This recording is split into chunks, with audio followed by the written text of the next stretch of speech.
Hi all, welcome to our channel turning B S C. അപ്പോൾ നമ്മൾ പഠിച്ചുകൊണ്ടിരിക്കുന്നത് 10th level മെയിൻസിന് വേണ്ടിയിട്ടുള്ള പ്രിപ്പറേഷനാണ് അല്ലേ. ഓക്കെ, അതോടൊപ്പം നമ്മൾ ഡിഗ്രി പ്രിലിംസിന് വേണ്ടിയിട്ടുള്ള ക്വസ്റ്റ്യൻസാണ് നമ്മൾ ആഡ് ചെയ്ത് പോകുന്നത്. അപ്പോൾ നമ്മൾ ഇന്ന് എടുത്തിരിക്കുന്നത് 10th ലെവലിൻ്റെ മറ്റൊരു ക്വസ്റ്റ്യൻ പേപ്പറാണ്. നമുക്കതും അതിൻ്റെ റിലേറ്റഡ് ഫാക്റ്റും പഠിച്ചു പോകാം. അതോടൊപ്പം നിങ്ങൾ ഇംഗ്ലീഷും മലയാളം മാത്സും ഡെയിലി വർക്കൗട്ട് ചെയ്യാനായിട്ട് ശ്രമിക്കുക. ഓക്കെ, അപ്പോൾ നമുക്ക് സ്റ്റാർട്ട് ചെയ്യാം. ആദ്യത്തെ ചോദ്യം, ജാലിയൻ വാലാബാഗ് കൂട്ടക്കൊലയ്ക്ക് കാരണമായ നിയമം ഏതാണെന്നാണ് ചോദിച്ചിരിക്കുന്നത്. ഏതാണ് എല്ലാവർക്കും അറിയാം. ഓപ്ഷൻ ബി റൗലറ്റ് ആക്ട് ആണ് അല്ലേ. ജാലിയൻ വാലാബാഗ് കൂട്ടക്കൊലയ്ക്ക് കാരണമായ നിയമമാണ് റൗലറ്റ് ആക്ട് എന്ന് പറയുന്നത്. ഭീകരവാദ പ്രവർത്തനങ്ങൾ തടയാനെന്ന പേരിൽ പൗരാവകാശങ്ങൾക്ക് നിയന്ത്രണം ഏർപ്പെടുത്തിക്കൊണ്ട് ബ്രിട്ടീഷ് പാർലമെന്റ് 1919 പാസാക്കിയ നിയമമാണ് റൗലറ്റ് ആക്ട് എന്ന് പറയുന്നത്.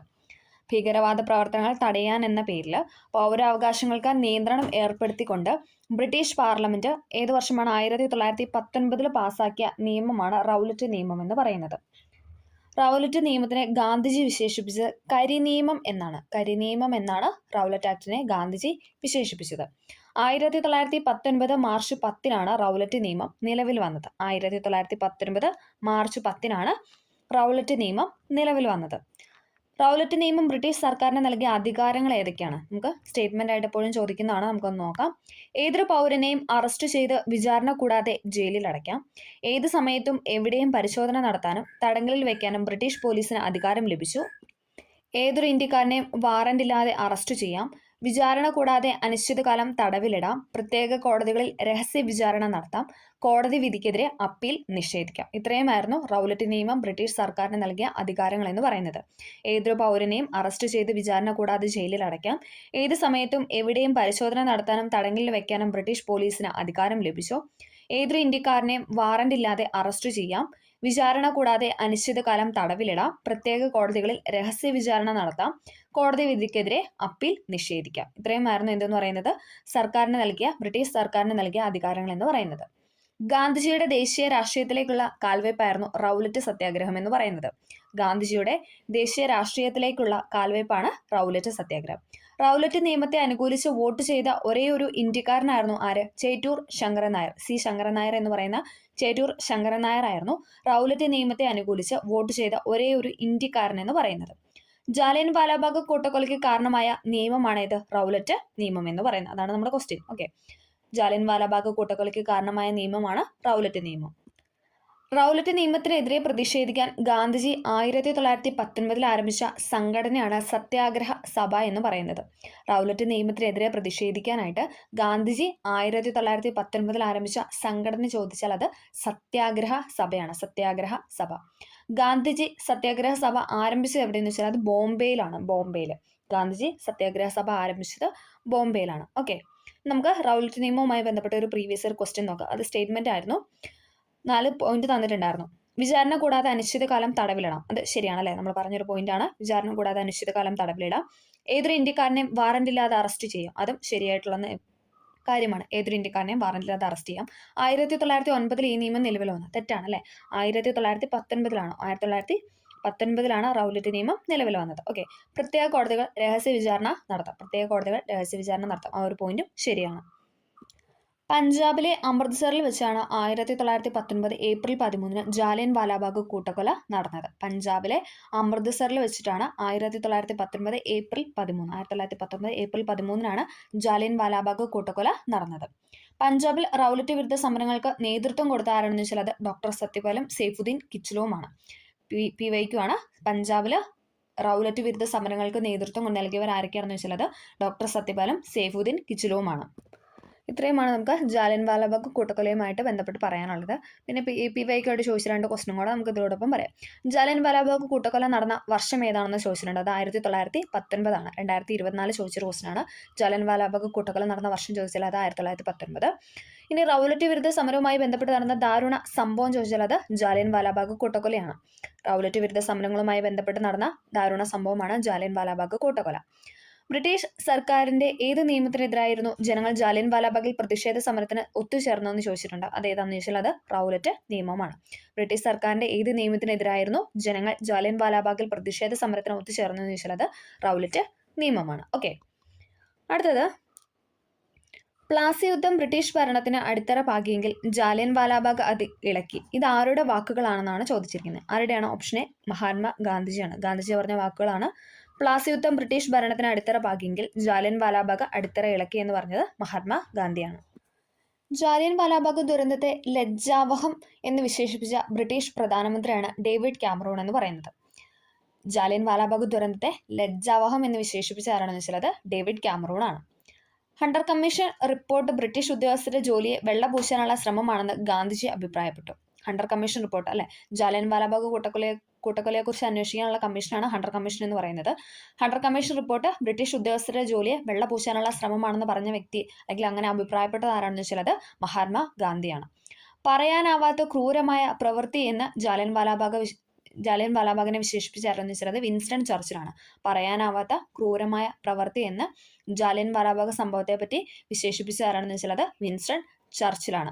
അതേപോലെ തന്നെ പൈശാചികമായ സംഭവം എന്ന് പറഞ്ഞതും വിൻസ്റ്റൺ ചർച്ചിലാണ്. ഓക്കെ, അത്രയും കാര്യങ്ങളൊന്നും ഓർത്തിരിക്കുക. പ്ലാസി യുദ്ധം ബ്രിട്ടീഷ് ഭരണത്തിന് അടിത്തറയിട്ടെങ്കിൽ ജാലിയൻ വാലാബാഗ് ഇത് ഇളക്കി എന്ന് പറഞ്ഞ മഹാത്മാഗാന്ധി, ലജ്ജാവഹം എന്ന് വിശേഷിപ്പിച്ച ഡേവിഡ് കാമറൂൺ, രാക്ഷസീയമായ ഒരു ഉടമ്പടി എന്ന് വിശേഷിപ്പിച്ച വിൻസ്റ്റൺ ചർച്ചിൽ, പറയാനാവാത്ത ക്രൂരമായ പ്രവൃത്തി എന്ന് പറഞ്ഞ വിൻസ്റ്റൺ ചർച്ചിൽ, പൈശാചികമായ സംഭവം എന്ന് പറഞ്ഞതും വിൻസ്റ്റൺ ചർച്ചിൽ. ഓക്കെ, അടുത്തത് ഇന്ത്യൻ സ്വാതന്ത്ര്യ സമരത്തിന്റെ അന്തിമ ലക്ഷ്യം പൂർണ്ണ സ്വരാജ് ആണെന്ന് പ്രഖ്യാപിച്ച കോൺഗ്രസ് സമ്മേളനമാണ് ഏതെന്ന് പറയുന്ന ഓപ്ഷൻ ഡി ലാഹോർ സമ്മേളനം എന്ന് പറയുന്നത്. ഇന്ത്യൻ സ്വാതന്ത്ര്യ സമരത്തിന്റെ അന്തിമ ലക്ഷ്യം പൂർണ്ണ സ്വരാജ് ആണെന്ന് പ്രഖ്യാപിച്ച കോൺഗ്രസ് സമ്മേളനം ചോദിച്ചാൽ അത് ലാഹോർ കോൺഗ്രസ് സമ്മേളനമാണ്. ലാഹോർ സമ്മേളനം നടന്ന വർഷം ചോദിച്ചാൽ അത് 1929 1929 കോൺഗ്രസ് സമ്മേളനമായിരുന്നു ലാഹോർ വെച്ച് നടന്നത്. ഇനി അതിന്റെ അധ്യക്ഷൻ ആരാണെന്ന് വെച്ചാൽ ജവഹർലാൽ നെഹ്റു ആയിരുന്നു. 1929 ലാഹോർ സമ്മേളനം അല്ലെങ്കിൽ INCയുടെ അധ്യക്ഷൻ എന്ന് പറയുന്നത് ജവഹർലാൽ നെഹ്റു ആയിരുന്നു. കോൺഗ്രസ് പൂർണ്ണ സ്വരാജ് എന്ന പ്രമേയം പാസാക്കിയ സമ്മേളനം. പിന്നെന്താണ്? പൂർണ്ണ സ്വരാജ് പ്രഖ്യാപിച്ചു. ജവഹർലാൽ നെഹ്റു പ്രസിഡന്റായ ആദ്യത്തെ സമ്മേളനമാണ് ഏത്? 1929 ലാഹോർ സമ്മേളനം എന്ന് പറയുന്നത്. ജവഹർലാൽ നെഹ്റു പ്രസിഡന്റായ ആദ്യത്തെ സമ്മേളനമാണ്, ആദ്യത്തെ INC സമ്മേളനമാണ് 1929 ലാഹോർ സമ്മേളനം എന്ന് പറയുന്നത്. സിവിൽ നിയമലംഘന പ്രസ്ഥാനം ആരംഭിക്കാനായിട്ട് തീരുമാനിച്ചതും ഏതാണ്? 1929 ലാഹോർ സമ്മേളനത്തിലാണ്. സിവിൽ നിയമലംഘന പ്രസ്ഥാനം ആരംഭിക്കാൻ തീരുമാനിച്ചു. അതോടൊപ്പം 1929 ഡിസംബർ 31 ജവഹർലാൽ നെഹ്റു ത്രിവർണ്ണ പതാക ഉയർത്തി. രവി നദിക്കരയിൽ വെച്ചിട്ടാണ് ത്രിവർണ്ണ പതാക ഉയർത്തിയത്. 1929 ഡിസംബർ 31 ജവഹർലാൽ നെഹ്റു ത്രിവർണ്ണ പതാക ഉയർത്തിയത് രവി നദിക്കരയിൽ വെച്ചിട്ടാണ്. അതും ഏതാണ്? 1929 ലാഹോർ സമ്മേളനവുമായി ബന്ധപ്പെട്ട് പറയുന്ന പോയിന്റാണ്. 1930 ജനുവരി 26 സ്വാതന്ത്ര്യ ദിനമായിട്ട് ആഘോഷിക്കാനായിട്ട് തീരുമാനിച്ചു. എന്താണ്? 1930 ജനുവരി 26 നമ്മുടെ റിപ്പബ്ലിക് ഡേയുടെ അന്നാണ് അവരെന്താണ് സ്വാതന്ത്ര്യ ദിനമായിട്ട് ആഘോഷിക്കാനായിട്ട് തീരുമാനിച്ച INCയുടെ സമ്മേളനം ചോദിച്ചാൽ അതും ഏതാണ്? 1929 ലാഹോർ കോൺഗ്രസ് സമ്മേളനമാണ്. ഓക്കെ, 29 ആയിരുന്നു വർഷം എന്ന് പറയുന്നത്. ജവഹർലാൽ നെഹ്റു ആയിരുന്നു അധ്യക്ഷൻ എന്ന് പറയുന്നത്. കോൺഗ്രസിന് പൂർണ്ണ സ്വരാജ് പ്രമേയം പാസാക്കി. അതാണ് ഇമ്പോർട്ടൻ്റ് ആയിട്ടുള്ള പോയിന്റ്.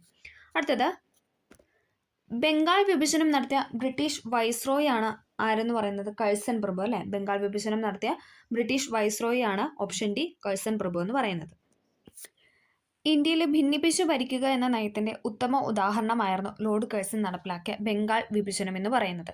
ഏതാണ് വർഷം? 1905 1905 ബംഗാൾ വിഭജനം കഴ്സൺ പ്രഭു നടത്തിയത്. ഓക്കെ, ഇന്ത്യയിലെ ബ്രിട്ടീഷുകാരുടെ ഭരണകേന്ദ്രമായിരുന്നത് ബംഗാളാണ്. അതുകൊണ്ട് തന്നെ ഇന്ത്യൻ ദേശീയ പ്രസ്ഥാനത്തിന്റെ നേഴ്സറി എന്നറിയപ്പെടുന്നത് ഏതാണ്? അത് ബംഗാളാണ് അല്ലെ. ഇന്ത്യയിൽ ബ്രിട്ടീഷുകാരുടെ പ്രധാന ഭരണകേന്ദ്രം എന്ന് പറയുന്നത് ബംഗാളായിരുന്നു. ഇന്ത്യൻ ദേശീയ പ്രസ്ഥാനത്തിന്റെ നേഴ്സറി എപ്പോഴും ചോദിക്കുന്ന ക്വസ്റ്റ്യനാണ്. ഇന്ത്യൻ ദേശീയ പ്രസ്ഥാനത്തിന്റെ നേഴ്സറി എന്നറിയപ്പെടുന്നത് ബംഗാളാണ്. ബംഗാൾ വിഭജനത്തിലൂടെ സംസ്ഥാനത്തിലെ ഹിന്ദു മുസ്ലിം ഐക്യത്തെ തകർക്കാമെന്നും തീവ്ര ദേശീയതയെ പിഴുതെറിയാമെന്നുമായിരുന്നു ബ്രിട്ടീഷുകാർ കണക്കുകൂട്ടിയത്. ബംഗാൾ വിഭജനം നടത്തുന്നതിലൂടെ എന്താണ്? ഹിന്ദുക്കളും അതോടൊപ്പം മുസ്ലിങ്ങളും അവരുടെ ആ ഒരു ഐക്യത്തെ തകർക്കാമെന്നും തീവ്ര ദേശീയതയെ പിഴുതെറിയാമെന്നുമാണ് ബ്രിട്ടീഷുകാർ കണക്കുകൂട്ടിയത്. വിഭജനം നിലവിൽ വന്ന 1905 ഒക്ടോബർ 16 ബംഗാളിൽ ഉടനീളം ദേശീയ ദുഃഖാചരണ ദിനമായിട്ട് ആചരിച്ചു. 1905 ഒക്ടോബർ 16 ബംഗാൾ വിഭജനം നിലവിൽ വന്നത്. ആ ദിവസം ദേശീയ ദുഃഖാചരണ ദിനമായിട്ടാണ് ആചരിച്ചത്. ഓക്കെ, അടുത്തത് ഇന്ത്യൻ നാഷണൽ കോൺഗ്രസിന്റെ പ്രസിഡന്റായ ആദ്യത്തെ ഇന്ത്യൻ വനിതയാണ് ആരെന്ന് പറയുന്ന ഓപ്ഷൻ സി സരോജിനി നായിഡു എന്ന് പറയുന്നത്. INCയുടെ പ്രസിഡന്റായ ആദ്യത്തെ ഇന്ത്യൻ വനിത ആരാണെന്ന് ചോദിച്ചാൽ അത് സരോജിനി നായിഡു ആണ്. ഇന്ത്യയുടെ വാനമ്പാടി എന്ന സരോജിനി നായിഡുവിനെ വിശേഷിപ്പിച്ചത് ആരാണെന്ന് വെച്ചാൽ അത് മഹാത്മാ ഗാന്ധിജിയാണ്. ഇന്ത്യയുടെ വാനമ്പാടി എന്ന സരോജിനി നായിഡുവിനെ വിശേഷിപ്പിച്ചത് മഹാത്മാഗാന്ധിയാണ്. സരോജിനി നായിഡുവിന്റെ രാഷ്ട്രീയ ഗുരു ഗോപാലകൃഷ്ണ ഗോഖലെയാണ്. സരോജിനി നായിഡുവിൻ്റെ രാഷ്ട്രീയ ഗുരു ആരാണെന്ന് ചോദിച്ചാൽ അത് ഗോപാലകൃഷ്ണ ഗോഖലെയാണ്. ഇന്ത്യൻ നാഷണൽ കോൺഗ്രസിൻ്റെ പ്രസിഡന്റായ ആദ്യത്തെ ഇന്ത്യൻ വനിതയാണ് ആര്? സരോജിനി നായിഡു എന്ന് പറയുന്നത്. നമ്മുടെ ക്വസ്റ്റ്യൻ അതാണ്. ഇന്ത്യൻ നാഷണൽ കോൺഗ്രസിൻ്റെ പ്രസിഡന്റായ ആദ്യത്തെ ഇന്ത്യൻ വനിത ആരാണെന്ന് വെച്ചാൽ അത് സരോജിനി നായിഡു ആണ്. ഗവർണർ സ്ഥാനം വഹിച്ച ആദ്യത്തെ ഇന്ത്യൻ വനിത ആരാണെന്ന് വെച്ചാൽ അതും ആരാണ്? സരോജിനി നായിഡു ആണ്. ഉത്തർപ്രദേശിലെ ആയിരുന്നു ഗവർണർ എന്ന് പറയുന്നത്. ഗവർണർ സ്ഥാനം വഹിച്ച ആദ്യത്തെ ഇന്ത്യൻ വനിതയാണ് സരോജിനി നായിഡു എന്ന് പറയുന്നത്. ഇന്ത്യൻ സ്ത്രീകളുടെ പ്രതിനിധിയായി രണ്ടാം വട്ടമേശ സമ്മേളനത്തിൽ പങ്കെടുത്തു. രണ്ടാമത്തെ വട്ടമേശ സമ്മേളനം ഏത് വർഷമായിരുന്നു? 1931 അല്ലേ? 1930, 31, 32 വട്ടമേശ സമ്മേളനം നടന്നത്. അതിൽ രണ്ടാം വട്ടമേശ സമ്മേളനത്തിൽ ഇന്ത്യൻ സ്ത്രീകളുടെ പ്രതിനിധിയായി പങ്കെടുത്ത വ്യക്തിയാണ് ആര്? സരോജിനി നായിഡു എന്ന് പറയുന്നത്. ഇന്ത്യൻ സ്ത്രീകളുടെ പ്രതിനിധിയായിട്ട് പങ്കെടുത്ത വ്യക്തി. ഓക്കെ, അടുത്തത് ഇന്ത്യൻ ഭരണഘടനയുടെ അനുച്ഛേദം 19 താഴെ പറയുന്നതിൽ ഏത് അവകാശമാണ് ഉൾക്കൊള്ളുന്നതാണ് ചോദിച്ചിരിക്കുന്നത്. ഇന്ത്യൻ ഭരണഘടന അനുച്ഛേദം 19 ആർട്ടിക്കിൾ 19 ഏത് അവകാശമാണ് ഉൾക്കൊള്ളുന്നതാണ് ചോദിച്ചിരിക്കുന്നത്. ഏതാണ്? ഓപ്ഷൻ സി ആണ്. അഭിപ്രായ സ്വാതന്ത്ര്യത്തിനുള്ള അവകാശമാണ്. അഭിപ്രായ സ്വാതന്ത്ര്യത്തിനുള്ള അവകാശമാണ് ആർട്ടിക്കിൾ 19 പറയുന്നത്. അനുച്ഛേദം 19 പ്രകാരം 6 സ്വാതന്ത്ര്യങ്ങൾ പൗരന്മാർക്ക് ഉറപ്പു നൽകുന്നുണ്ട്. 6 സ്വാതന്ത്ര്യങ്ങൾ.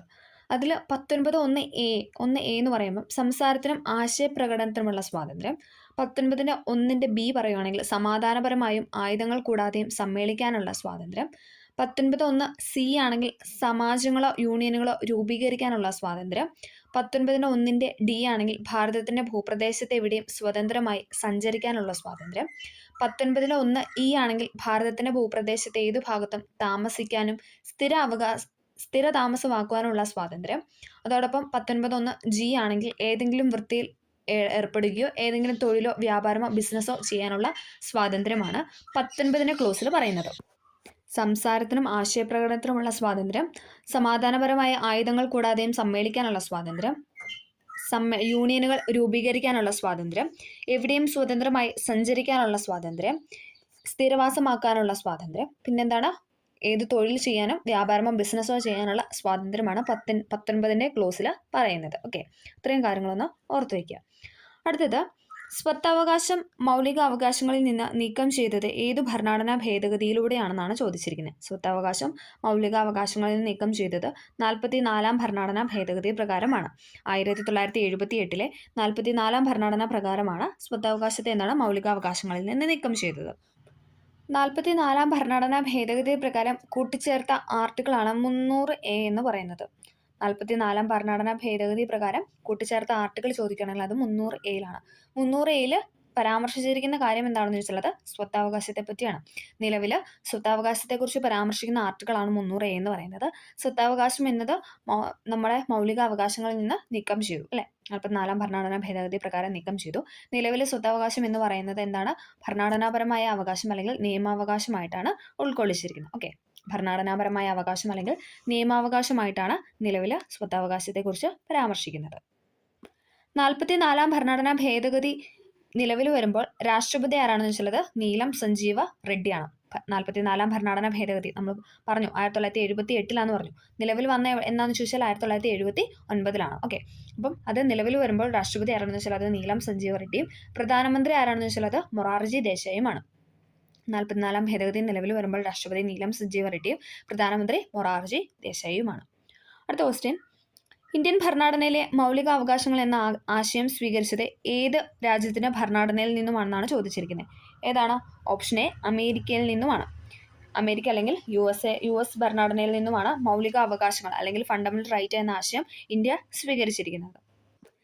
ലിഖിത ഭരണഘടന, ആമുഖം, മൗലിക അവകാശങ്ങൾ, സ്വതന്ത്ര നീതിന്യായ വ്യവസ്ഥ, ജുഡീഷ്യൽ റിവ്യൂ, രാഷ്ട്രപതിയുടെ ഇംപീച്ച്മെന്റ്, ഉപരാഷ്ട്രപതി പദവി, സുപ്രീം കോടതി ഹൈക്കോടതി ജഡ്ജിമാരുടെ നീക്കം ചെയ്യുന്ന സമ്പ്രദായം, ഇത്രയും കാര്യങ്ങൾ നമ്മൾ കടമെടുത്തിരിക്കുന്ന രാജ്യം അല്ലെങ്കിൽ ഏത് ഭരണഘടനയിൽ നിന്നുമാണെന്ന് ചോദിച്ചാൽ അത് അമേരിക്കൻ ഭരണഘടനയിൽ നിന്നുമാണ്. അതിൽ ഏറ്റവും ഇമ്പോർട്ടൻ്റ് ആയ പോയിന്റാണ് ലിഖിത ഭരണഘടന, ആമുഖം, മൗലിക അവകാശങ്ങൾ, ജുഡീഷ്യൽ റിവ്യൂ. ഇത്രയും കാര്യങ്ങളാണ് എപ്പോഴും റിപ്പീറ്റ് ചെയ്ത് PSC ചോദിക്കുന്നത്. ഓക്കെ, ലിഖിത ഭരണഘടന, ആമുഖം, മൗലിക അവകാശങ്ങൾ, സ്വതന്ത്ര നീതിന്യായ വ്യവസ്ഥ, ജുഡീഷ്യൽ റിവ്യൂ, രാഷ്ട്രപതിയുടെ ഇംപീച്ച്മെന്റ്, ഉപരാഷ്ട്രപതി പദവി, സുപ്രീം കോടതി ഹൈക്കോടതി ജഡ്ജിമാരെ നീക്കം ചെയ്യുന്ന സമ്പ്രദായം. ഇത്രയും പോയിന്റ്സ് നമ്മൾ കടമെടുത്തിരിക്കുന്ന ഭരണഘടന ചോദിച്ചാൽ അത് അമേരിക്കൻ ഭരണഘടനയിൽ നിന്നുമാണ്. ഓക്കെ, അടുത്ത നമുക്ക് ഓപ്ഷൻ തന്നിരിക്കുന്ന ഫ്രാൻസ് ആണ്.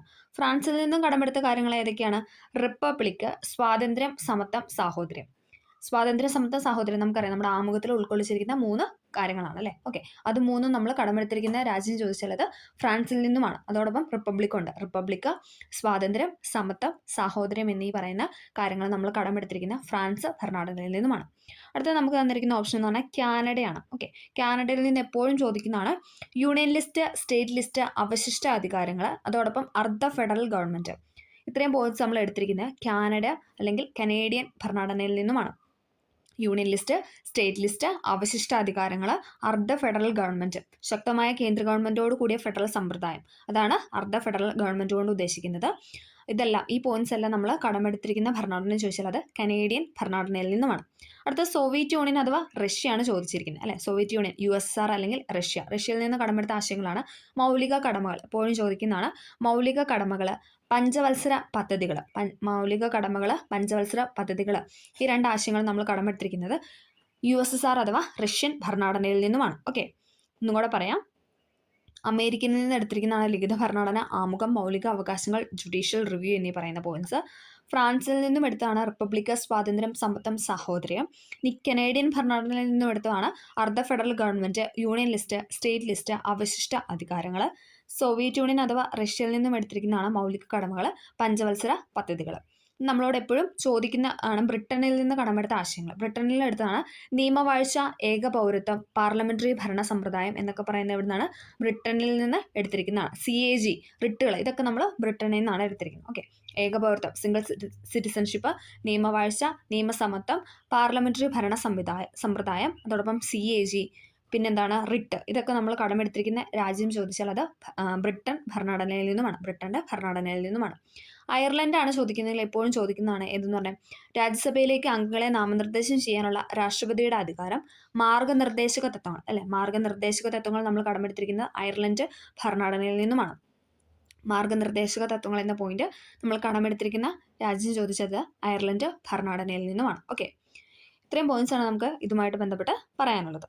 അടുത്തത് മൗലിക കടമകളെക്കുറിച്ച് ശുപാർശ നൽകാനായി 1976 കോൺഗ്രസ് പാർട്ടി രൂപീകരിച്ച കമ്മിറ്റിയാണ് ഏതെന്ന് പറയുന്ന option D, Swaran Singh committee എന്ന് പറയുന്നത്. മൗലിക കടമകളെക്കുറിച്ച് ശുപാർശകൾ നൽകുന്നതിനായി 1976 കോൺഗ്രസ് പാർട്ടി രൂപീകരിച്ച കമ്മിറ്റിയാണ് സ്വരൺ സിംഗ് കമ്മിറ്റി എന്ന് പറയുന്നത്. മൗലിക കടമകൾ ഇന്ത്യൻ ഭരണഘടനയിൽ എഴുതി ചേർത്ത ഭേദഗതി ചോദിക്കുന്നത് 1976 42 ഭരണഘടനാ ഭേദഗതി പ്രകാരമാണ്. 1976 42 ഭരണഘടനാ ഭേദഗതി പ്രകാരമാണ് മൗലിക കടമകൾ ഇന്ത്യൻ ഭരണഘടനയിൽ കൂട്ടിച്ചേർത്തത്.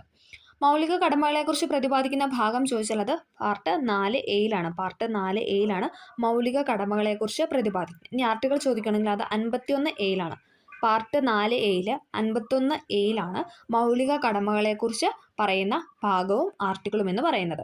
മൗലിക കടമകൾ എന്ന ആശയം ഇന്ത്യ കടം എടുത്തിരിക്കുന്നത് ഏത് രാജ്യത്തിൽ നിന്നാണ്? നമ്മളിപ്പോൾ പറഞ്ഞായിരുന്നു അല്ലേ, USSR അഥവാ റഷ്യൻ ഭരണഘടനയിൽ നിന്നുമാണ് മൗലിക കടമകൾ എന്ന ആശയം ഇന്ത്യ കൈക്കൊണ്ടിരിക്കുന്നത്.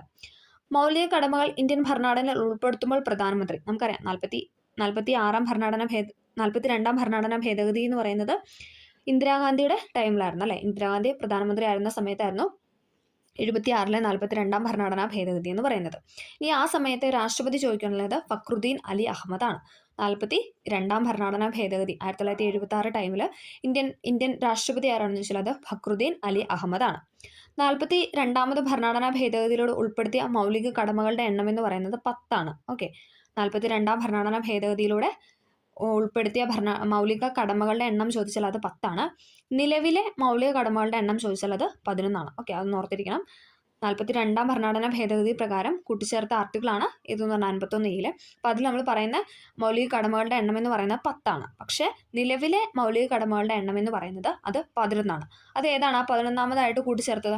6 മുതൽ 14 വയസ്സുവരെയുള്ള കുട്ടികൾക്ക് വിദ്യാഭ്യാസത്തിനുള്ള സാഹചര്യം ഒരുക്കേണ്ടത് രക്ഷിതാക്കളുടെ കടമയാണ് എന്നത് 11ാമത് മൗലിക കടമയായ ഭരണഘടനയിൽ കൂട്ടിച്ചേർത്ത ഭേദഗതിയാണ് 2002 86ാമത് ഭരണഘടനാ ഭേദഗതി എന്ന് പറയുന്നത്. എപ്പോഴും ചോദിക്കുന്ന ക്വസ്റ്റൻ ആണ് അല്ലേ.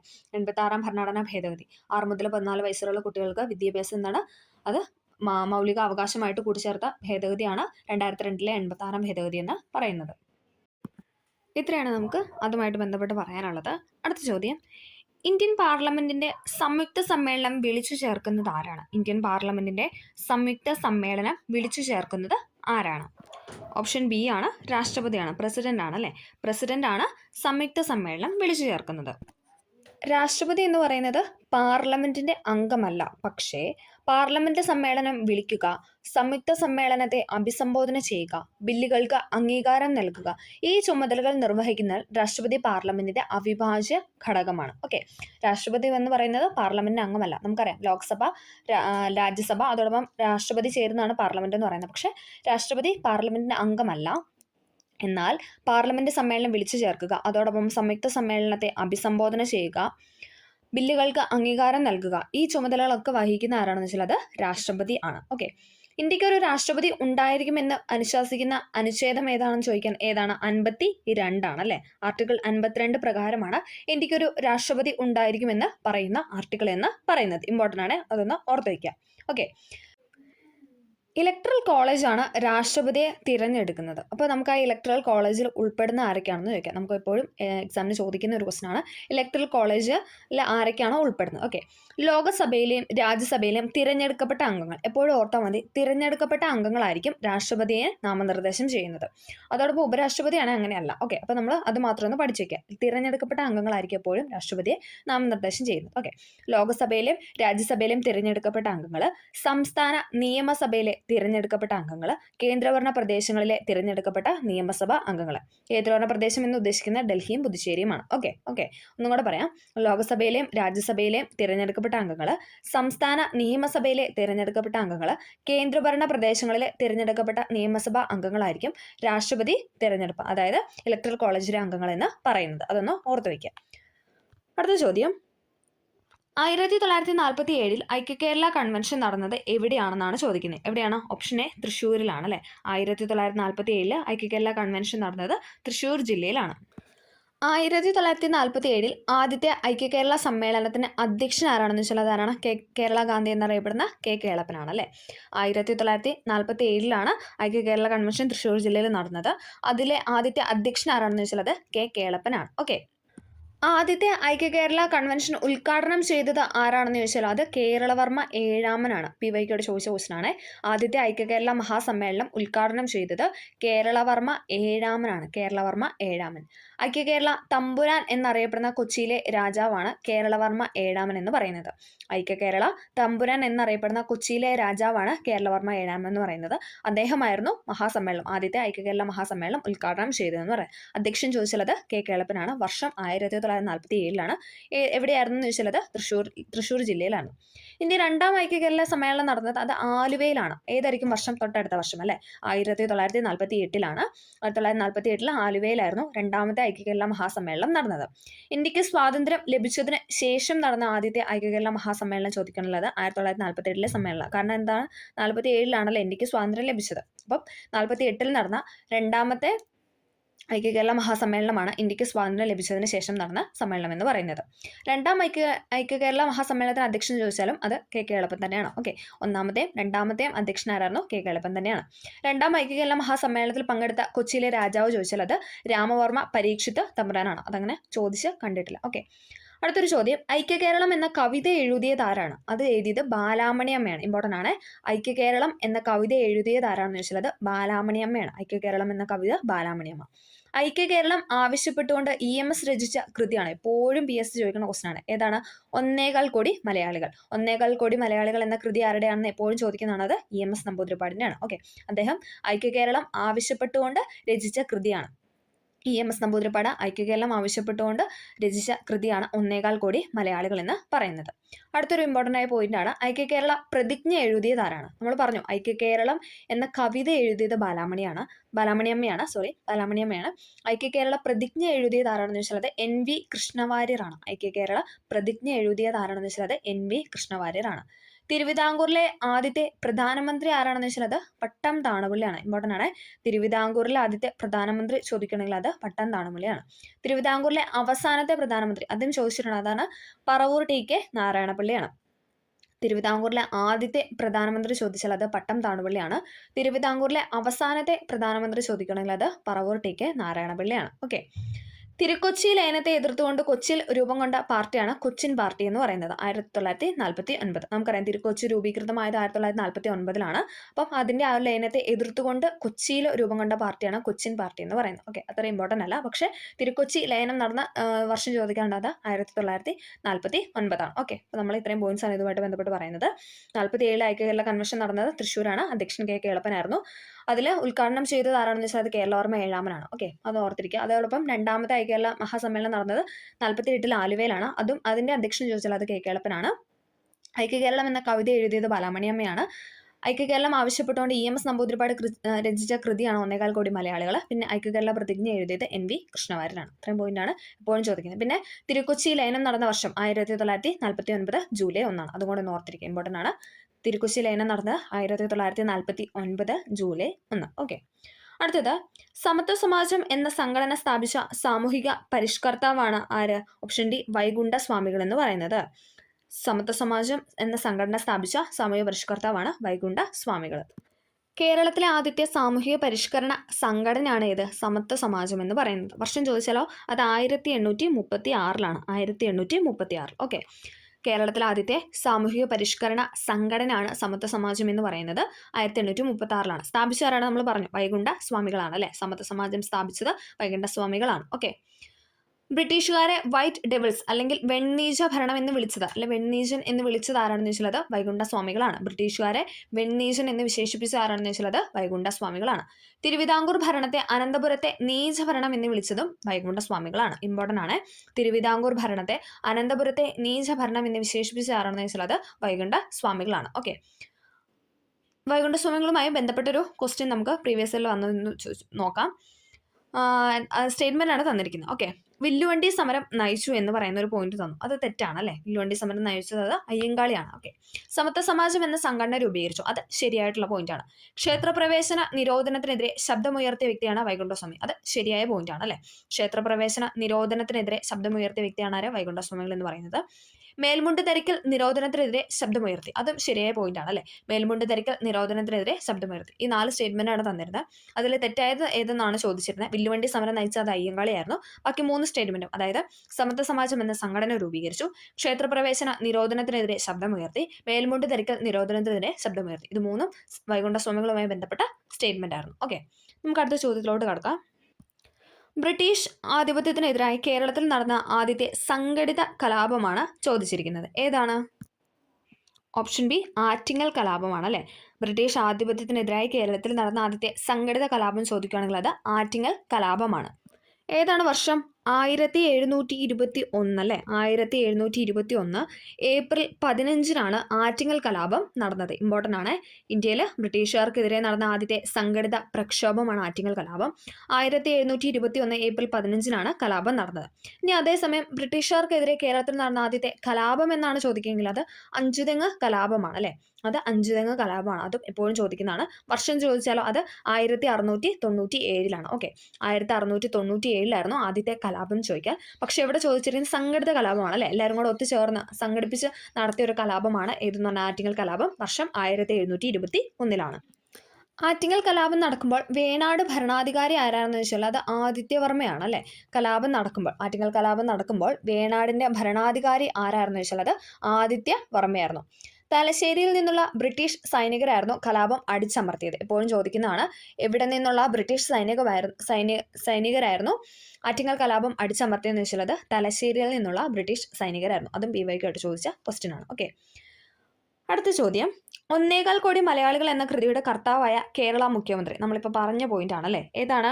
EMS നമ്പൂതിരിപ്പാടാണ് അല്ലേ. ഐക്യകേരളം എന്ന ഇതുമായിട്ട് ബന്ധപ്പെട്ട് ഐക്യകേരളവുമായി ബന്ധപ്പെട്ട് EMS രചിച്ച കൃതിയാണ് 1.25 കോടി മലയാളികൾ എന്ന് പറയുന്നത്. ഇമ്പോർട്ടൻ്റ് ആണ്.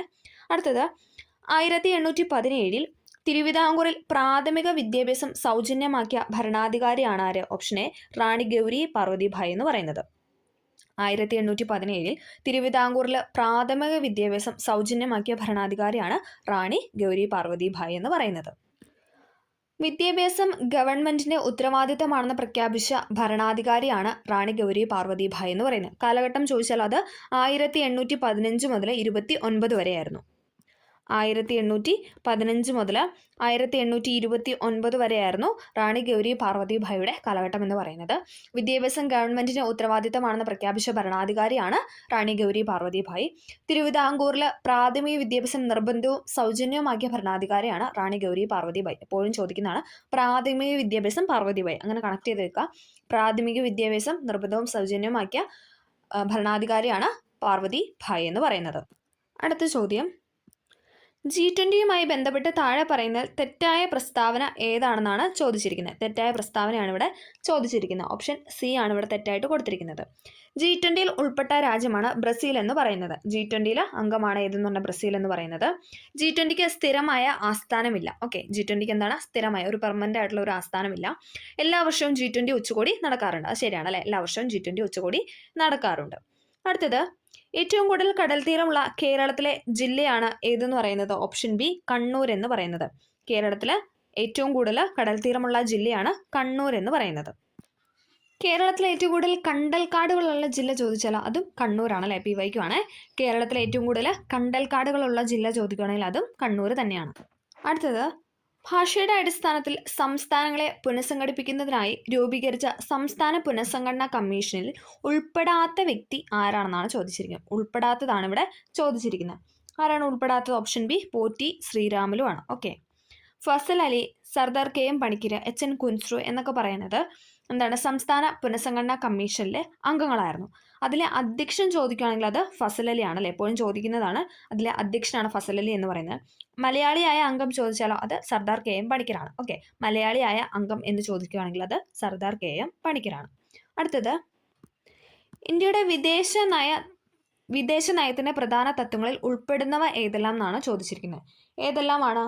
ഓപ്ഷൻ സി ആണ്, 1, 2, 3 ആണ് ഉൾപ്പെടുന്നതെന്ന് പറയുന്നത്. ഓക്കെ, ചേരിചേരാ നയം, സമാധാനപരമായ സഹവർത്തിത്വം, ഐക്യരാഷ്ട്രസഭയിലുള്ള വിശ്വാസം, ഇതൊക്കെ എന്താണ് ഇന്ത്യയുടെ വിദേശ നയത്തിന്റെ പ്രധാന തത്വങ്ങളിൽ ഉൾപ്പെടുന്നവയാണ്. ചേരിചേരാ നയം, സമാധാനപരമായ സഹവർത്തിത്വം, ഐക്യരാഷ്ട്രസഭയിലുള്ള വിശ്വാസം. അടുത്തത്, രണ്ടാം ലോക മഹായുദ്ധവുമായി ബന്ധപ്പെട്ട് രൂപീകരിച്ച സൈനിക സഖ്യമായ അച്ചുതണ്ട് ശക്തികളിൽ ഉൾപ്പെട്ട രാജ്യങ്ങളാണ് ഏതെന്ന് പറയുന്നത്. Option A Germany, Italy, Japan എന്ന് പറയുന്നത്. രണ്ടാം ലോക മഹായുദ്ധവുമായി ബന്ധപ്പെട്ട് രൂപീകരിച്ച സൈനിക സഖ്യമായ അച്ചുതണ്ട് ശക്തികളിൽ ഉൾപ്പെട്ട രാജ്യങ്ങളാണ് ജർമ്മനി, ഇറ്റലി, ജപ്പാൻ എന്ന് പറയുന്നത്. സൈനിക സഖ്യങ്ങളെക്കുറിച്ച് നമുക്ക് 1-2 പോയിന്റ്സ് പറയാം. യൂറോപ്യൻ രാജ്യങ്ങൾ കോളനികൾക്ക് വേണ്ടി നടത്തിയ മത്സരങ്ങൾ അവർക്കിടയിൽ ശത്രുത വളർത്തിയത് സൈനിക സഖ്യ രൂപീകരണത്തിന് കാരണമായി. എന്താണ്? യൂറോപ്യൻ രാജ്യങ്ങൾ കോളനികൾക്ക് വേണ്ടി നടത്തിയ മത്സരങ്ങൾ അവർക്കിടയിൽ ശത്രുത വളർത്താനായിട്ട് കാരണമായി. ഇറ്റലിയും ജർമ്മനിയും ഉയർത്തിയ തീവ്ര ദേശീയതയുടെ പ്രത്യേകതയായിരുന്നു എൻ്റെ രാജ്യം മാത്രമാണ് ശരിയെന്ന ചിന്ത. ഇറ്റലിയും ജർമ്മനി നമ്മൾ പറഞ്ഞല്ലേ, ഇറ്റലിയും ജർമ്മനി എന്താണ് അതിൽ ഉൾപ്പെടുന്ന രാജ്യങ്ങളാണ്. ഓക്കെ, ഇറ്റലിയും ജർമ്മനിയും ഉയർത്തിയ തീവ്ര ദേശീയതയുടെ പ്രത്യേകതയായിരുന്നു എൻ്റെ രാജ്യം മാത്രമാണ് ശരിയെന്ന ചിന്ത. ഇനി ജപ്പാന്റെ ചോദിക്കുകയാണെങ്കിൽ അത് ഫാസിസ്റ്റ് രാഷ്ട്രങ്ങളായ ഇറ്റലിക്കും ജർമ്മനിക്കും ഒപ്പം സഖ്യത്തിൽ ഏർപ്പെട്ട രാജ്യമാണ് ജപ്പാൻ എന്ന് പറയുന്നത്. ഓക്കെ, അത് 3 നമ്മളിവിടെ പറയുന്ന points. Okay, Germany, Italy, Japan. Germany, Italy, Japan സഖ്യം അറിയപ്പെട്ടതാണ് അച്ചുതണ്ട് ശക്തികൾ എന്ന് പറയുന്നത് അല്ലെ. നമ്മളോട് ചോദിച്ച ചോദ്യം അതാണ്. അച്ചുതണ്ട് ശക്തികളിൽ ഉൾപ്പെട്ട രാജ്യങ്ങളാണ് ഏതൊക്കെയെന്ന് പറഞ്ഞാൽ ജർമ്മനി, ഇറ്റലി, ജപ്പാൻ എന്ന് പറയുന്നത്. ഇനി അതോടൊപ്പം സഖ്യശക്തികൾ എന്ന് ചോദിച്ചാൽ സഖ്യശക്തികൾ എന്ന് പറയുന്നതാണ് ബ്രിട്ടന്, ഫ്രാൻസ്, ചൈന എന്ന് പറയുന്നത്. ബ്രിട്ടന്, ഫ്രാൻസ്, ചൈനയാണ് സഖ്യശക്തികൾ എന്ന് അറിയപ്പെടുന്നത്. ഓക്കെ, സഖ്യകക്ഷി കൂട്ടായ്മ ബിഗ് 3 എന്നറിയപ്പെടുന്നതാണ് ബ്രിട്ടന്, അമേരിക്ക, റഷ്യ എന്ന് പറയുന്നത്. ബ്രിട്ടന്, അമേരിക്ക, റഷ്യ ആയിരുന്നു സഖ്യകക്ഷി കൂട്ടായ്മയിൽ ബിഗ് 3 എന്നറിയപ്പെടുന്നത്. ബ്രിട്ടൻ, അമേരിക്ക, സോവിയറ്റ് യൂണിയൻ അഥവാ റഷ്യ ആയിരുന്നു. ഇനി സഖ്യശക്തികൾ ആരൊക്കെയാണെന്ന് വെച്ചാൽ അത് ബ്രിട്ടന്, ഫ്രാൻസ്, ചൈനയാണ്. ബ്രിട്ടന്, ഫ്രാൻസ്, ചൈന. അച്ചുതണ്ട് ശക്തികളാണ് ജർമ്മനി, ജപ്പാൻ, ഇറ്റലി എന്ന് പറയുന്നത്. ഓക്കെ, അടുത്ത ചോദ്യം, ഏത് രാജ്യത്ത് നടപ്പിലാക്കിയ ദേശീയ ആസൂത്രണത്തിന്റെ മാതൃകയാണ് ഇന്ത്യൻ ആസൂത്രണ കമ്മീഷൻ സ്വീകരിച്ചതെന്നാണ് ചോദിച്ചിരിക്കുന്നത്. ഏതാണ്? ഓപ്ഷൻ എ സോവിയറ്റ് യൂണിയൻ അഥവാ റഷ്യയിൽ നിന്നാണ്. ഏത് രാജ്യത്ത് നടപ്പിലാക്കിയ ദേശീയ ആസൂത്രണത്തിന്റെ മാതൃകയാണ് ഇന്ത്യൻ ആസൂത്രണ കമ്മീഷൻ രൂപീകരിച്ചത് അല്ലെങ്കിൽ സ്വീകരിച്ചത് എന്ന് ചോദിച്ചാൽ അത് റഷ്യ അഥവാ സോവിയറ്റ് യൂണിയൻ്റെതാണ്. 1938 രൂപം കൊണ്ട ദേശീയ ആസൂത്രണ കമ്മിറ്റിയിൽ ചെയർമാൻ സ്ഥാനം വഹിച്ച വ്യക്തിയാണ് ആര്? ജവഹർലാൽ നെഹ്റു എന്ന് പറയുന്നത്. 1938 ദേശീയ ആസൂത്രണ കമ്മിറ്റി രൂപം കൊണ്ടത്. അതിലെ ചെയർമാൻ സ്ഥാനം വഹിച്ച വ്യക്തി ആരാണെന്ന് വെച്ചാൽ അത് ജവഹർലാൽ നെഹ്റു ആണ്. ദേശീയ ആസൂത്രണ കമ്മിറ്റി സ്ഥാപിച്ചത് സുഭാഷ് ചന്ദ്രബോസ് ആണ്. ദേശീയ ആസൂത്രണ കമ്മിറ്റി സ്ഥാപിച്ച ആരാണെന്ന് വെച്ചാൽ അത് സുഭാഷ് ചന്ദ്ര ബോസ് ആണ്. ഇന്ത്യൻ പഞ്ചവത്സര പദ്ധതിയുടെ പിതാവ് എന്നറിയപ്പെടുന്ന ജവഹർലാൽ നെഹ്റു ആണ് അല്ലെ. ഇന്ത്യൻ പഞ്ചവത്സര പദ്ധതിയുടെ പിതാവ് എന്നറിയപ്പെടുന്ന ആരാണത്? ജവഹർലാൽ നെഹ്റു ആണ്. അടുത്തത് മിസൈൽ മാൻ ഓഫ് ഇന്ത്യ എന്ന് വിശേഷിപ്പിക്കുന്ന വ്യക്തി ആരാണ്? മിസൈൽ മാൻ ഓഫ് ഇന്ത്യ എന്ന് വിശേഷിപ്പിക്കുന്ന ഡോക്ടർ APJ അബ്ദുൽ കലാമിനെയാണ് അല്ലെ. APJ അബ്ദുൽ കലാമിനെയാണ് മിസൈൽ മാൻ ഓഫ് ഇന്ത്യ എന്ന് വിശേഷിപ്പിക്കുന്നത്. ഇന്ത്യയുടെ എത്രാമത്തെ രാഷ്ട്രപതിയായിരുന്നു ഡോക്ടർ APJ അബ്ദുൽ കലാം? 11ാമത്തെ രാഷ്ട്രപതിയായിരുന്നു. ഇന്ത്യയുടെ 11ാമത്തെ രാഷ്ട്രപതിയായിരുന്നു APJ അബ്ദുൽ കലാം എന്ന് പറയുന്നത്. മിസൈൽ മാൻ ഓഫ് ഇന്ത്യ എന്ന് അറിയപ്പെടുന്നു. SLV-3, PSLV എന്നീ ഉപഗ്രഹ വിക്ഷേപണ വാഹിനികൾ വികസിപ്പിച്ച ആരെന്ന് വെച്ചാൽ അത് ഡോക്ടർ APJ അബ്ദുൽ കലാമാണ്. SLV-3 solar satellite launch vehicle 3, satellite launch vehicle 3 എന്നാണ് SLV-3യുടെ ഫുൾ ഫോം എന്ന് പറയുന്നത്. ഇനി PSLV ആണെങ്കിലോ, PSLVയുടെ പോളാർ സാറ്റലൈറ്റ് ലോഞ്ച് വെഹിക്കിൾ എന്നാണ്. സാറ്റലൈറ്റ് ലോഞ്ച് വെഹിക്കിൾ 3യും അതോടൊപ്പം polar satellite PSLV polar satellite launch vehicle എന്നീ ഉപഗ്രഹ വിക്ഷേപണ വാഹിനികൾ വികസിപ്പിച്ച ആരാണെന്ന് വെച്ചാൽ അത് ഡോക്ടർ APJ അബ്ദുൽ കലാം ആണ്. ഓക്കെ, അടുത്തത് കാലുകൾ കൊണ്ട് വാഹനം ഓടിക്കുന്നതിന് ലൈസൻസ് ലഭിച്ച ഏഷ്യയിലെ ആദ്യത്തെ വനിതയാണ് ആര്? ഓപ്ഷൻ ബി ജിൽമോൾ മാരിയറ്റ് തോമസ് എന്ന് പറയുന്നത്. ജിൽമോൾ മാരിയറ്റ് തോമസ് ആണ് കാലുകൾ കൊണ്ട് വാഹനം ഓടിക്കുന്നതിന് ലൈസൻസ് ലഭിച്ച ഏഷ്യയിലെ ആദ്യത്തെ വനിത എന്ന് പറയുന്നത്. കറണ്ട് അഫയറിൽ നിന്നും ചോദിച്ച ചോദ്യമാണ് അതെന്ന് പറയുന്നത്. ഓക്കെ, അടുത്തത് 2023 ഏഷ്യ കപ്പ് ക്രിക്കറ്റ് ടൂർണമെന്റ് ഫൈനലിൽ ഇന്ത്യ പരാജയപ്പെടുത്തിയത് ഏത് രാജ്യത്തെ ടീമിനെയാണെന്നാണ് ചോദിക്കുന്നത്. ഏതാണ്? ഓപ്ഷൻ ബി ശ്രീലങ്കേനെയാണ്. 2023 ഏഷ്യ കപ്പ് ക്രിക്കറ്റ് ടൂർണമെന്റിന്റെ ഫൈനലിൽ ഇന്ത്യ പരാജയപ്പെടുത്തിയത് ശ്രീലങ്കേനെയാണ്. അടുത്തത് വലിപ്പത്തിൽ ലോകരാജ്യങ്ങളിൽ ഇന്ത്യക്ക് എത്രാമത്തെ സ്ഥാനമാണ് ഉള്ളത്? ഓപ്ഷൻ സി 7ാം സ്ഥാനമാണ്. വലിപ്പത്തിൽ ലോകരാജ്യങ്ങളിൽ ഇന്ത്യയുടെ സ്ഥാനം എന്ന് പറയുന്നത് 7ാം സ്ഥാനമാണ്. അപ്പോൾ നമുക്ക് മറ്റ് 6 രാജ്യങ്ങൾ ഏതൊക്കെയാണെന്ന് നോക്കാം. ആദ്യത്തെ ലോകരാജ്യങ്ങളിൽ വലിപ്പത്തിൽ ആദ്യത്തെ സ്ഥാനമുള്ള രാജ്യമാണ് റഷ്യ എന്ന് പറയുന്നത്. Okay, Russia. 2ാം സ്ഥാനം കാനഡ, 3ാമത് അമേരിക്ക അഥവാ USA, 4ാമത് ചൈന, 5ാമത് ബ്രസീൽ, 6ാമത് ഓസ്ട്രേലിയ, ദെൻ 7ാമതാണ് ഇന്ത്യ എന്ന് പറയുന്നത്. Okay, Russia, Canada, USA, China, Brazil, Australia, India എന്ന് പറയുന്നതാണ് ലോകരാജ്യങ്ങളിൽ വലിപ്പത്തിൽ 7 സ്ഥാനങ്ങളിലുള്ള രാജ്യങ്ങളുടെ എണ്ണം എന്ന് പറയുന്നത്. ഓക്കെ, ഇന്ത്യയുടെ തെക്കുവടക്ക് നീളം ചോദിക്കുകയാണെങ്കിൽ അത് 3214 കിലോമീറ്റർ ആണ്. ഇന്ത്യയുടെ തെക്കുവടക്ക് നീളം എന്ന് പറയുന്നത് 3214 കിലോമീറ്റർ ആണ്. ഇന്ത്യയുടെ കിഴക്ക് പടിഞ്ഞാറ് നീളം ചോദിക്കുകയാണെങ്കിൽ അത് 2933 കിലോമീറ്റർ ആണ്. 2933 കിലോമീറ്റർ ആണ് ഇന്ത്യയുടെ കിഴക്ക് പടിഞ്ഞാറ് നീളം എന്ന് പറയുന്നത്. ഓക്കെ, PSC എപ്പോഴും ചോദിക്കുന്ന മറ്റൊരു ചോദ്യമാണ് ഇന്ത്യയുടെ അക്ഷാംശീയ രേഖാംശീയ വ്യാപ്തി ഏകദേശം എത്ര കോണീയ അളവാണ്? എപ്പോഴും ചോദിക്കുന്നത് എത്രയാണ്? 30 ഡിഗ്രിയാണ്. 30 ഡിഗ്രിയാണ് ഇന്ത്യയുടെ അക്ഷാംശീയ രേഖാംശീയ വ്യാപ്തി ഏകദേശം 30 ഡിഗ്രി കോണീയ അളവാണെന്നാണ് പറയുന്നത്. ഇന്ത്യയുടെ രേഖാംശ വ്യാപ്തി എത്രയാണെന്ന് ചോദിക്കാറുണ്ട്. എത്രയാണ്? 68 ഡിഗ്രി 7 മിനിറ്റ് കിഴക്ക് മുതൽ 97 ഡിഗ്രി 25 മിനിറ്റ് കിഴക്ക് വരെയാണ് ഇന്ത്യയുടെ രേഖാംശ വ്യാപ്തി എന്ന് പറയുന്നത്. 68 ഡിഗ്രി 7 മിനിറ്റ് കിഴക്ക് മുതൽ 97 ഡിഗ്രി 25 മിനിറ്റ് കിഴക്ക് വരെയാണ് ഇന്ത്യയുടെ രേഖാംശ വ്യാപ്തി എന്ന് പറയുന്നത്. ഇനി അക്ഷാംശ വ്യാപ്തി ചോദിക്കുകയാണെങ്കിലോ അത് 8 ഡിഗ്രി 4 മിനിറ്റ് വടക്ക് മുതൽ 37 ഡിഗ്രി 6 മിനിറ്റ് വടക്ക് വരെയാണ്. 8 ഡിഗ്രി 4 മിനിറ്റ് വടക്ക് മുതൽ 37 ഡിഗ്രി 6 മിനിറ്റ് വടക്ക് വരെയാണ് ഇന്ത്യയുടെ അക്ഷാംശ വ്യാപ്തി എന്ന് പറയുന്നത്. ഓക്കെ, അതും കൂടെ ഒന്ന് ഓർത്ത് വയ്ക്കുക. അടുത്തത് കേരള മത്സ്യബന്ധന വകുപ്പ് ഇപ്പോൾ കൈകാര്യം ചെയ്യുന്ന മന്ത്രിയുടെ പേരെന്താണെന്നാണ് ചോദിച്ചിരിക്കുന്നത്. ആരാണ്? ഓപ്ഷൻ ഡി സജി ചെറിയാൻ ആണ്.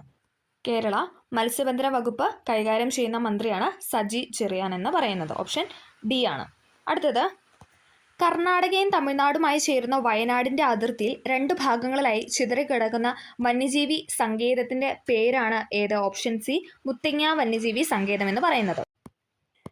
കേരളത്തിലെ ഏറ്റവും വലിയ 2ാമത്തെ വന്യജീവി സംരക്ഷണ കേന്ദ്രമാണ് വയനാട് വന്യജീവി സങ്കേതം എന്ന് പറയുന്നത്. ഓക്കെ, മുത്തങ്ങ, തോൽപ്പെട്ടി, ബേഗൂർ എന്നീ പേരുകളിൽ അറിയപ്പെടുന്ന വന്യജീവി സങ്കേതമാണ് വയനാട് വന്യജീവി സങ്കേതം എന്ന് പറയുന്നത്. ഓക്കെ, അപ്പം മുത്തങ്ങ വന്യജീവി സങ്കേതത്തിന് മറ്റൊരു പേരാണ് ഇതെന്ന് പറഞ്ഞാൽ വയനാട് വന്യജീവി സങ്കേതം എന്ന് പറയുന്നത്.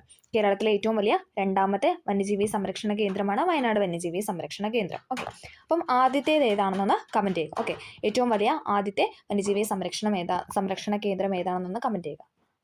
1973 വന്യജീവി സങ്കേതമായിട്ട് പ്രഖ്യാപിച്ചത്. വയനാട് വന്യജീവി സങ്കേതമായിട്ട് പ്രഖ്യാപിച്ച വർഷമാണ് 1973 എന്ന് പറയുന്നത്. 1973. മുത്തങ്ങ വന്യജീവി സങ്കേതത്തിലെ സംരക്ഷിത മൃഗമാണ് ആന എന്ന് പറയുന്നത്. മുത്തങ്ങ വന്യജീവി സങ്കേതത്തിലെ സംരക്ഷണ മൃഗം ഏതാണെന്ന് ചോദിച്ചാൽ അത് ആനയാണ്.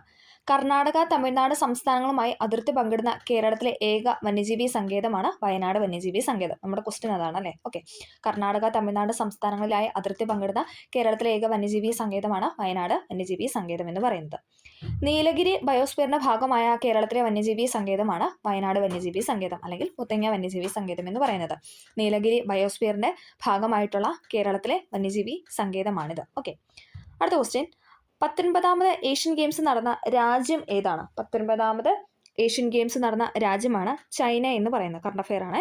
അടുത്തത്, കേരളത്തിലെ ഏറ്റവും നീളം കൂടിയ നദി ഏതാണ്? കേരളത്തിലെ ഏറ്റവും നീളം കൂടിയ നദിയാണ് പെരിയാർ എന്ന് പറയുന്നത്. ഓപ്ഷൻ സി, പെരിയാർ ആണ് കേരളത്തിലെ ഏറ്റവും നീളം കൂടിയ നദി എന്ന് പറയുന്നത്.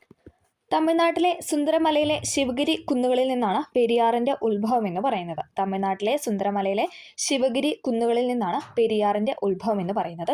244 കിലോമീറ്റർ ആണ് നീളം എന്ന് പറയുന്നത്. പെരിയാറിന്റെ ഏകദേശ നീളം അല്ലെങ്കിൽ ആകെ നീളം എന്ന് പറയുന്നത് 244 കിലോമീറ്റർ ആണ്. കേരളത്തിലെ ഏറ്റവും കൂടുതൽ അണക്കെട്ടുകൾ സ്ഥാപിച്ചിരിക്കുന്ന നദിയാണ് പെരിയാർ എന്ന് പറയുന്നത്. കേരളത്തിലെ ഏറ്റവും കൂടുതൽ അണക്കെട്ടുകൾ സ്ഥാപിച്ചിരിക്കുന്ന നദിയാണ് പെരിയാർ നദി എന്ന് പറയുന്നത്. കേരളത്തിലെ ഏറ്റവും കൂടുതൽ പോഷക നദികളുള്ള നദി ചോദിച്ചാലും അത് പെരിയാറാണ്. കേരളത്തിലെ ഏറ്റവും കൂടുതൽ പോഷക നദികളുള്ള നദി ചോദിച്ചാൽ അതും പെരിയാറാണ്. പെരിയാർ ഒഴുകുന്ന ജില്ലകൾ ചോദിക്കുകയാണെങ്കിലോ അത് എപ്പോഴും ചോദിക്കുന്നതാണ് ഇടുക്കി, എറണാകുളമാണ്. ഇടുക്കിയിലും എറണാകുളത്തിലൂടെയാണ് പെരിയാർ നദി ഒഴുകുന്നതെന്ന് പറയുന്നത്. ആദിശങ്കരകീർത്തി സ്തംഭമണ്ഡപം സ്ഥിതി ചെയ്യുന്ന നദീതീരമാണ് പെരിയാർ എന്ന് പറയുന്നത്. ആദിശങ്കരകീർത്തി സ്തംഭമണ്ഡപം സ്ഥിതി ചെയ്യുന്നത് നദീതീരമാണ് പെരിയാർ എന്ന് പറയുന്നത്. കേരളത്തിലെ ജീവരേഖ എന്നറിയപ്പെടുന്ന നദി, കേരളത്തിൻ്റെ ജീവരേഖ എന്നറിയപ്പെടുന്ന നദിയാണ് പെരിയാർ എന്ന് പറയുന്നത്. പെരിയാറിൻ്റെ പതനസ്ഥാനം ചോദിച്ചിട്ടുണ്ട്. അത് വേമ്പനാട് കായലാണ്. പെരിയാറിൻ്റെ പതനസ്ഥാനം നമ്മൾ പറഞ്ഞു ശിവഗിരി കുന്നുകളിൽ നിന്നാണ് ഉത്ഭവം എന്ന് പറഞ്ഞു. ഇനി അതെവിടെയാണ് പതിക്കുന്നതെന്ന് ചോദിച്ചാൽ അത് വേമ്പനാട് കായലിലാണ്. ഓക്കെ, പെരിയാറിലെ വെള്ളപ്പൊക്കം മൂലം നശിച്ച തുറമുഖമാണ് കൊടുങ്ങല്ലൂർ തുറമുഖം എന്ന് പറയുന്നത്. PYQ. പെരിയാറിലെ വെള്ളപ്പൊക്കം മൂലം നശിച്ച തുറമുഖമാണ് കൊടുങ്ങല്ലൂർ തുറമുഖം എന്ന് പറയുന്നത്. 1924 ഉണ്ടായ വെള്ളപ്പൊക്കം അറിയപ്പെടുന്ന മറ്റൊരു പേരാണ് 99 വെള്ളപ്പൊക്കം എന്ന് പറയുന്നത്. 1924 ഉണ്ടായ വെള്ളപ്പൊക്കം അറിയപ്പെടുന്ന പേരാണ് 99 വെള്ളപ്പൊക്കം എന്ന് പറയുന്നത്. ഇനി ഇടുക്കി ജലവൈദ്യുത പദ്ധതിയുടെ സ്ഥാപിത ശേഷി ചോദിക്കുകയാണെങ്കിൽ അത് 780 മെഗാവാട്ടാണ്. 780 മെഗാവാട്ടാണ് ഇടുക്കി ജലവൈദ്യുത പദ്ധതിയുടെ സ്ഥാപിത ശേഷി എന്ന് പറയുന്നത്. പെരിയാറുമായി ആദ്യം ചേരുന്ന പോഷക നദിയാണ് മുല്ലയാർ എന്ന് പറയുന്നത്. ഇമ്പോർട്ടൻ്റ് ആണ്. പെരിയാറുമായിട്ട് ആദ്യം ചേരുന്ന പോഷക നദിയാണ് മുല്ലയാർ എന്ന് പറയുന്നത്. കേരളത്തിലെ ഏറ്റവും കൂടുതൽ ജലവൈദ്യുത പദ്ധതികളും അണക്കെട്ടുകളും നിർമ്മിച്ചിരിക്കുന്നത് പെരിയാർ നദിയിലാണ്. കേരളത്തിലെ ഏറ്റവും കൂടുതൽ ജലവൈദ്യുത പദ്ധതികളും അതോടൊപ്പം അണക്കെട്ട് ഡാമുകളൊക്കെ നിർമ്മിച്ചിരിക്കുന്നത് പെരിയാർ നദിയിലാണ്. കേരളത്തിലെ ഏറ്റവും വലിയ ഗ്രാവിറ്റി അണക്കെട്ടാണ് ചെറുതോണി അണക്കെട്ട് എന്ന് പറയുന്നത്. കേരളത്തിലെ ഏറ്റവും വലിയ ഗ്രാവിറ്റി അണക്കെട്ടാണ് ചെറുതോണി. ഓക്കെ, പ്രസിദ്ധമായ മാർത്താണ്ഡവർമ്മ പാലം കേരളത്തിലെ ഏത് നദിക്ക് കുറുകയാണെന്ന് ചോദിച്ചാൽ അത് പെരിയാർ നദിക്ക് കുറുകയാണ്. 2023 ചോദിച്ചൊരു ക്വസ്റ്റ്യൻ ആണ്. പ്രസിദ്ധമായ മാർത്താണ്ഡവർമ്മ പാലം കേരളത്തിലെ ഏത് നദിക്ക് കുറുകയാണെന്ന് ചോദിച്ചാൽ അത് പെരിയാർ നദിക്ക് കുറുകയാണ്. ഓക്കെ, മാർത്താണ്ഡൻ പുഴ, മംഗലംപുഴ എന്നിങ്ങനെ രണ്ടായിട്ട് പെരിയാറ് വേർപിരിയുന്ന സ്ഥലം ചോദിച്ചാൽ അത് ആലുവയിലാണ്. മാർത്താണ്ഡൻ പുഴ, മംഗലംപുഴ എന്നിങ്ങനെ രണ്ടായിട്ട് പെരിയാർ നദി വേർപിരിയുന്ന സ്ഥലമാണ് ആലുവ എന്ന് പറയുന്നത്. ഓക്കെ, ഇത്രയും കാര്യങ്ങൾ പെരിയാറുമായിട്ടൊന്ന് ഓർത്ത് വയ്ക്കുക. അടുത്തത്, ഇന്ത്യയുടെ ദാനിപുര എന്നറിയപ്പെടുന്ന ഭൂപ്രദേശം ഏതാണ്? ഇന്ത്യയുടെ ദാനിപുര എന്നറിയപ്പെടുന്ന ഉത്തരമഹാസമതലമാണ്. ഓപ്ഷൻ സി, ഉത്തരമഹാസമതലത്തെയാണ് ഇന്ത്യയുടെ ദാനിപുര എന്നറിയപ്പെടുന്നത്. സിന്ധു ഗംഗ ബ്രഹ്മപുത്ര സമതലം എന്നറിയപ്പെടുന്നത് ഉത്തരമഹാസമതലമാണ്. സിന്ധു ഗംഗ ബ്രഹ്മപുത്ര സമതലം എന്നറിയപ്പെടുന്നത് ഉത്തരമഹാസമതലത്തെയാണ്. സിന്ധു ഗംഗ ബ്രഹ്മപുത്ര എന്നീ നദികൾ വഹിച്ചുകൊണ്ട് വരുന്ന അവസാദങ്ങൾ നിക്ഷേപിച്ച് രൂപപ്പെട്ടവയാണ് ഉത്തരമഹാസമതലം അല്ലെങ്കിൽ വടക്കൻ സമതലങ്ങൾ എന്ന് പറയുന്നത് അല്ലെ. സിന്ധു ഗംഗ ബ്രഹ്മപുത്ര എന്നീ നദികൾ എന്ന് പറയുന്നത് ഏതാണ്? ഹിമാലയൻ നദികളാണ്. അപ്പം ഹിമാലയൻ നദികൾ വഹിച്ചുകൊണ്ട് വരുന്ന അവസാദങ്ങൾ നിക്ഷേപിച്ച് രൂപപ്പെട്ട പ്രദേശമാണ് ഉത്തരമഹാസമതലം എന്ന് പറയുന്നത്. ഉത്തരമഹാസമുദ്രത്തിലെ പ്രധാന മണ്ണിനമാണ് എക്കൽ മണ്ണ് എന്ന് പറയുന്നത്. ഉത്തരമഹാസമുദ്രത്തിലെ പ്രധാന മണ്ണിനമാണ് എക്കൽ മണ്ണ് എന്ന് പറയുന്നത്. ഇന്ത്യൻ സമ്പദ് വ്യവസ്ഥയുടെ നട്ടെല്ല്, ഇന്ത്യയുടെ ദാനിപുര എന്നിങ്ങനെ അറിയപ്പെടുന്നതാണ് ഉത്തരമഹാസമുദ്രം എന്ന് പറയുന്നത്. നമ്മുടെ ക്വസ്റ്റ്യൻ അതാണ് അല്ലേ. ഓക്കെ, ഇന്ത്യയുടെ ദാനിപുര അല്ലെങ്കിൽ ഇന്ത്യൻ സമ്പദ് വ്യവസ്ഥയുടെ നട്ടെല്ല് എന്നൊക്കെ അറിയപ്പെടുന്നത് ഉത്തരമഹാസമതലത്തെയാണ്. അടുത്തത്, കേരളത്തിലെ ഏറ്റവും വലിയ ശുദ്ധജല തടാകം ഏതാണ്? കേരളത്തിലെ ഏറ്റവും വലിയ ശുദ്ധജല തടാകമാണ് ശാസ്താംകോട്ട തടാകം എന്ന് പറയുന്നത്. കൊല്ലം ജില്ലയിലാണ് ശാസ്താംകോട്ട കായൽ സ്ഥിതി ചെയ്യുന്നത്. ചോദിച്ചിട്ടുണ്ട് ഏത് ജില്ലയിലാണ് ശാസ്താംകോട്ട സ്ഥിതി ചെയ്യുന്നത് വെച്ചാൽ കൊല്ലം ജില്ലയിലാണ്. മറ്റൊരു ക്വസ്റ്റ്യനാണ്, ഇംഗ്ലീഷ് അക്ഷരമാലയിലെ എഫ് ആകൃതിയിലുള്ള തടാകം ചോദിച്ചാലോ? അതും ശാസ്താംകോട്ട കായലാണ്. ഇംഗ്ലീഷ് അക്ഷരമാലയിലെ എഫ് ആകൃതിയിലുള്ള തടാകമാണ് ഏത്? ശാസ്താംകോട്ട കായൽ എന്ന് പറയുന്നത്. ശാസ്താംകോട്ട കായൽ റംസാർ പട്ടികയിൽ ഉൾപ്പെടുത്തിയ വർഷം ചോദിച്ചാൽ അത് 2002 2002 ശാസ്താംകോട്ട കായലിനെ റംസാർ പട്ടികയിൽ ഉൾപ്പെടുത്തിയ വർഷം എന്ന് പറയുന്നത്. കായലുകളുടെ രാജ്ഞി എന്നറിയപ്പെടുന്നത് ശാസ്താംകോട്ട കായലാണ്. ഓക്കെ, കായലുകളുടെ രാജ്ഞി എന്നറിയപ്പെടുന്ന ശാസ്താംകോട്ട കായലാണ്. കേരളത്തിലെ ഏറ്റവും വലിയ ശുദ്ധജല തടാകമാണ് ശാസ്താംകോട്ട കായൽ. കൊല്ലം ജില്ലയിലാണ് സ്ഥിതി ചെയ്യുന്നത്. ഇംഗ്ലീഷ് അക്ഷരമാലയിലെ എഫ് ആകൃതിയിലുള്ള തടാകമാണ്. 2002 റംസാർ പട്ടികയിൽ ഉൾപ്പെടുത്തിയത്.